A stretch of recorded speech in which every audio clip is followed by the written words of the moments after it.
Hey everybody, this one goes out to all the people who are struggling to make positive changes in their life, whether it be your diet, your exercise program, greater productivity, or anything in between, any new habits you want to implement.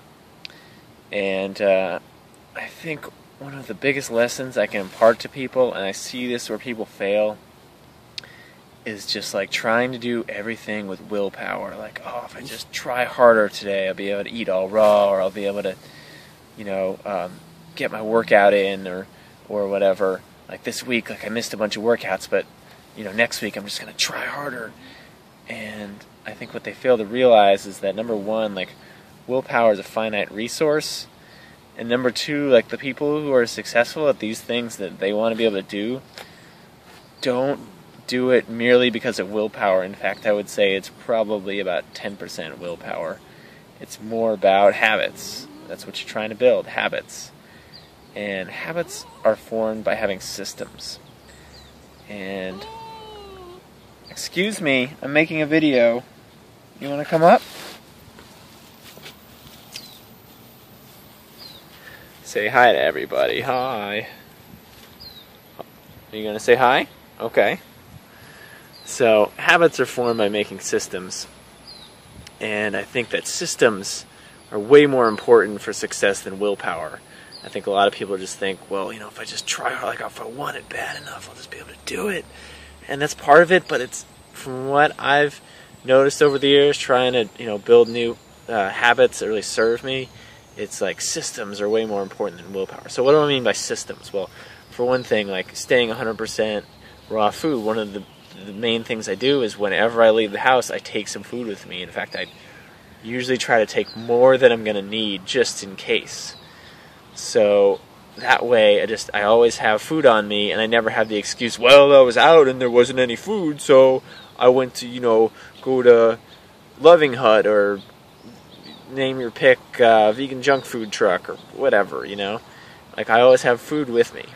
And I have a system for buying food, ripening food, keeping an adequate amount of food at all times, so it's never like run out. Oh, I ran out of fruit, so I just had to eat, vegan pizza. Like, I don't run out of fruit because I have a system. It's not like I run out of fruit and then I just like fight willpower really bad. So like, oh, I'm not gonna eat vegan pizza. It's way more about creating systems.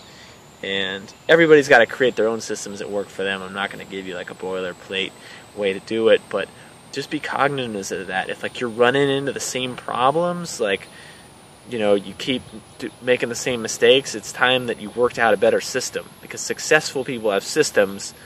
Unsuccessful people whine about how the world just didn't conspire to help them do what they need to do. Like I'm working with a coaching client right now. And he's like, yeah, whenever I, go downtown, it's like I always end up getting, like, vegan junk food. And I was like, well, why don't you next time bring Tupperware, with some food that's, you're okay with eating. Because he's doing more of, like, a Engine 2, like, whole food, plant-based with cooked food type deal.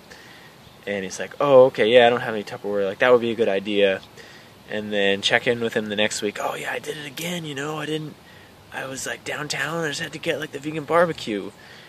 And it's like, well, didn't you bring the Tupperware? Oh, I didn't get the Tupperware yet. Yeah. Oh, I didn't do that. It's like the Tupperware is your system, okay? You fill that up wherever you go. Maybe you take it out. Maybe you don't even end up eating it because you don't end up eating anything. You eat when you get home, but it's always there as a safeguard, and the system prevents your brain from rationalizing the excuse of, oh, I didn't have there wasn't any food that was good for me out, so I just got bad food. It's really easy to like play the victim and be like, well, I ran out of fruit, or, well, there's just nothing good in the house. Well, why was there no food you could eat in the house? Like, whose fault was that? Whose job is it to make sure that there's food in the house that is good for you, that you're supposed to eat? Last time I checked, it's not like the magic grocery delivery man, it's you. So don't try to like rationalize your mistakes, blame it on other people. Like ultimately, it's your responsibility. And if it becomes like a constant problem where you're running into issues where you just didn't have the willpower because you were out or because you ran out of food or some other circumstances, like have your systems be in place so that you don't have to use willpower. Minimize your use of willpower, because everybody has finite willpower. Even I have finite willpower. There's like, I was in the grocery store today and there was like these raw pumpkin seed chips that are like pizza flavored, and it's like, oh, I want the pizza chips, I want them, they look good, oh no, I can't have them. And I just stood there like for like 2 minutes, like fighting with myself, and eventually didn't get them. But it was pretty close. And there are times when I get them, but I was glad that I didn't. But it's really more about having systems and knowing that I can go back home and have everything I need to make a really delicious dinner, other than the few things I was picking up at the grocery store. So yeah, that's my lesson here. Have systems. Successful people have systems. Unsuccessful people complain about how circumstances just didn't conspire in their favor. If you like this video, give it a thumbs up, subscribe. If you have questions, leave a comment down below. Hope you enjoy it. I enjoy making these videos. Have a good day, guys.